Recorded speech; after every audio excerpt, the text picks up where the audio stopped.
নমস্কার বন্ধুরা, আশা করি আপনারা সবাই ভালো আছেন। আজ আমি বানাবো নিরামিষ স্পেশাল আলুর দমের রেসিপি। তো এটি আমি কিভাবে বানাই চলুন দেখে নেবেন। প্রথমে আমি শুকনো মশলাগুলি দেখিয়ে দিচ্ছি। দেখুন, 1 চামচ গোটা ধনিয়া, 1 চামচ গোটা জিরা আর আধা চামচ গোলমরিচ, 2টি দারচিনি, 1টি এলাচ, 2টি লং, 1টি শুকনা লঙ্কা, 1টি তেজপাতা। এইগুলো সবগুলো উপকরণ এখন আমি শুকনো ভেজে নেব। শুকনো ভেজে তারপর একটু পাউডার করে নেব আলুর দমে দেওয়ার জন্যে।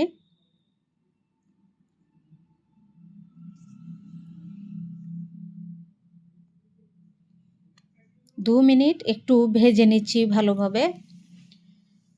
গ্যাসের ফ্লেমটা একদম লো করে রাখা আছে। ভাজা হয়ে গেছে দেখুন। বেশি ভাজলে টেস্ট লাগবে না। এবার আরেকটি মশলার জন্য আমি নিয়ে নিচ্ছি এখানে 2টি টমেটোর দানাগুলি ফেলে দিয়েছি। 2টি টমেটোর মধ্যে দিয়ে দিচ্ছি 1 চামচ কাজু বাদাম, 1 চামচ চারমগজ,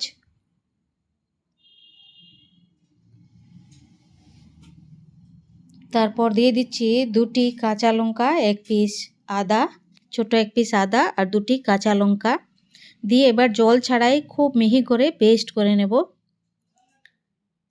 এবার 2 চামচ তেলের মধ্যে দিয়ে দিচ্ছি সামান্য হিং দিলে হয় কি আলুর দমে খুব সুন্দর একটি গন্ধ হয়। এবার দিয়ে দিচ্ছি আধা চামচ গোটা জিরা, তারপর 1টি এলাচ, 2টি লং, 1টি দারচিনি, 1টি শুকনো লঙ্কা, 1টি তেজপাতা ফোড়নগুলি 2 মিনিট ভাজার পর দিয়ে দিচ্ছি 1 চামচ চিনি, 1 চামচ লবণ, 1 চামচ কাশ্মীরি লাল লঙ্কা পাউডার, আধা চামচ হলুদ পাউডার।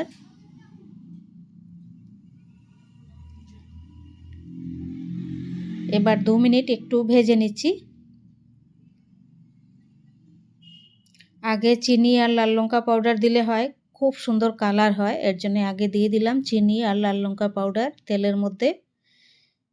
এখন দিয়ে দিচ্ছি এই যে বেটে রাখা পেস্ট করে রাখা কাজু বাদাম, কাঁচা লঙ্কা, টমেটো, চারমগজ, আদা একসঙ্গে বেটে এটি এখন 10 মিনিট খুব ভালোভাবে মশলাগুলি কষাবো।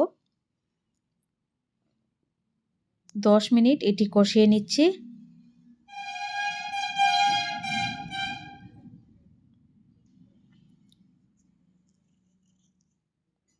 এই মিক্সির বাটিটা ধুয়ে অল্প একটু জল দিয়ে দিচ্ছি, আর জল দেব না।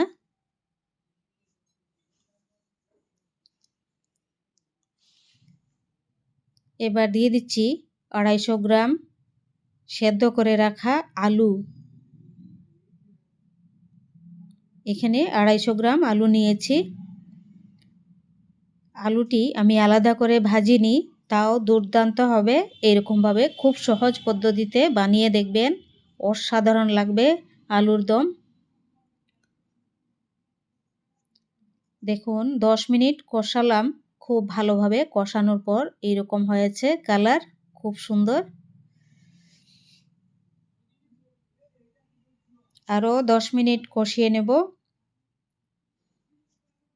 10 মিনিট পর দিয়ে দিচ্ছি 1 বাটি ফ্রেশ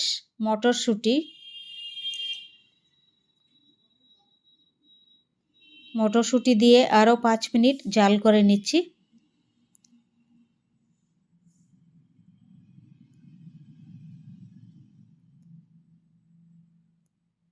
এবার দিয়ে দিচ্ছি ভাজা মশলার পাউডার 2 চামচ।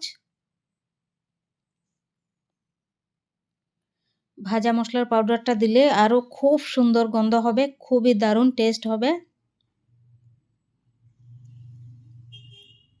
মশলাটা অল্প একটু মিশিয়ে নিচ্ছি আলুর দমের সঙ্গে। দারুণ সুন্দর গন্ধ বেরিয়েছে। এবার দিয়ে দিচ্ছি 1 চামচ কসুরি মেথি।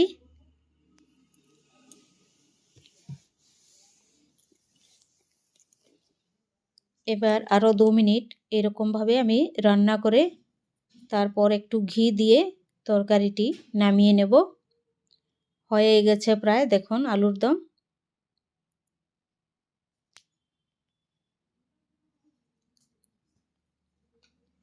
খুব সুন্দর গন্ধ বেরোচ্ছে আর দেখতেও খুব দারুণ হয়েছে দেখুন গ্রেভিটা। এবার দিয়ে দিচ্ছি 1 চামচ ঘি, গরম 1 চামচ ঘি দিয়ে এবার আমি তরকারিটি নামিয়ে নেব। হয়ে গেছে, এবার নামিয়ে নিচ্ছি তরকারি। আপনাদের যদি রেসিপিটি ভালো লেগে থাকে চ্যানেলটি সাবস্ক্রাইব করবেন, লাইক করবেন, শেয়ার করবেন, কমেন্ট করে জানাবেন কেমন লেগেছে সহজ পদ্ধতিতে নিরামিষ আলুর দমের রেসিপি। আর ভিডিওটি অনুগ্রহ করে স্কিপ করবেন না। আপনাদের কাছে আমার অনুরোধ রইল সম্পূর্ণ ভিডিওটি দেখবেন, লাইক করবেন। আমি খুবই আনন্দ পাই, আরও ভিডিও বানানোর আগ্রহ বাড়ে। তো আপনারা আমার ভিডিওটি স্কিপ না করে সম্পূর্ণ ভিডিওটি দেখবেন।